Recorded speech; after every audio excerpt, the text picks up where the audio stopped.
Programang ito ay rated SPG. Striktong patnubay at gabay ng magulang ang kailangan. Maaaring may masiselang tema, lengguwahe, karahasan, sexual, horror o droga na hindi angkop sa mga bata. Tutulungan ni Carlos sina Moira at Zoe para protektahan ang kanilang lihim kahit kikitil pa siya ng buhay ng tao. Gagawa si Carlos ng paraan para manatiling lihim ang tungkol sa kanila ni Zoe.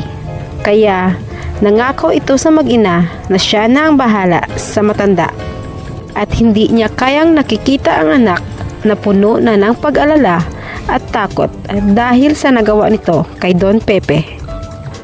Kahit hindi pa siguradong makaka-recover kaagad si Don Pepe at maturo kung sino ang may gawa sa kanyang pagkakahulog, ay kinakailangan na niya itong patahimikin bago mahuli ang lahat at mabubuko pa silang lahat. Habang bumibisita siya sa kwarto ng matanda, ay kinausap niya ito at sinabihan na sana hindi na lang nito nalaman ang kanilang sekreto. Hindi na sana magugulo ang kanyang buhay. At hindi nito alam ay narinig ng matanda ang kanyang sinasabi. Hindi alam ng doktor na unti-unting nagkakamalay si Don Pepe nang minsang dalawin ito ng apong si Annalyn. Samantala, nangako si Annalyn sa kanyang lolo Pepe na gagawin niya ang lahat para gumaling ito at may turo na nito kung sino ang mga salarin at kailangan na nilang pagbabayarin at makukulong.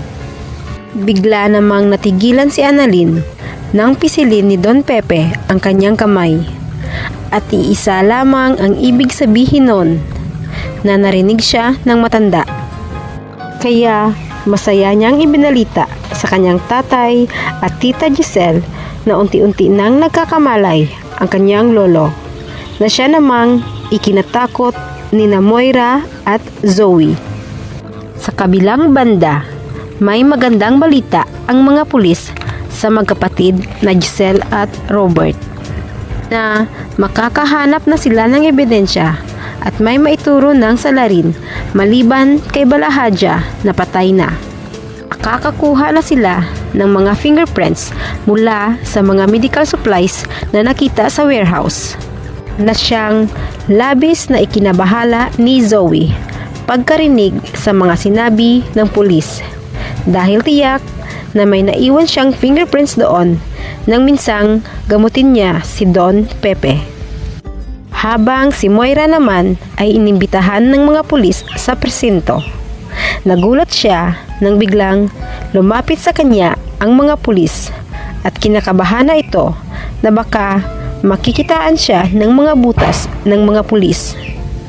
Ngunit dahil sadyang tuso itong si Moira, ay malulusutan pa rin niya ang mga paratang ng mga ito.